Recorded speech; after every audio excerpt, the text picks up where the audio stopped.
Hello sa followers ko dyan for today's video guys. So, flex ko lang sa inyo yung aso namin, yung tuta niya. Oh. May tatlong tuta yan guys. Dalawang yung puti. Saka isa yung itim. So yan guys. Dahil wala na akong aso doon sa bahay ko, dadalhin ko yung dalawang puti na yan. Dadalhin ko yan doon sa bahay. At talaga, palalakihin ko na naman yan guys. Kasi yung aso ko na pinalaki ko dati, namatay. Iniwan ko kasi doon sa tiyahin ko. So, ayun, mag-alaga ako ulit ng ganyan, tuta. Yan siya guys, yung puti. Lalaki yan, yung puti na yan guys. Tapos yung isa, babae yun.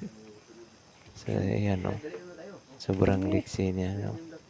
Ay, paglaro na siya. Saka mabilis lang turuan. No? Yan, pinapalamano ko sa akin. Pinakamay ko. O, ayan. Kakamay siya. Madali lang turuan tong aso na to guys. Yung mga ganito. So, ayan na. Nakakamay na siya sa akin. So, ayan na guys. Yan na. Nagpaglaro sila sa nanay nila. Yan yung nanay nila, si Daphne. Si Daphne yung nanay nila. So, ayan na. Kipaglaro sila. Ano. Ayan. Makulit yan yung mga tuta na yan. Pag kumakain kami, umakyat sa kainan. So, ayan na. Paglaro na naman siya. Ayan. Ala, sige.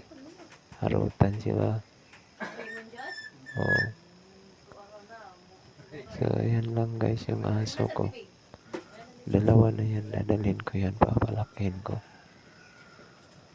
Yung pinalaki ko, wala na. Namatay daw yun sabi.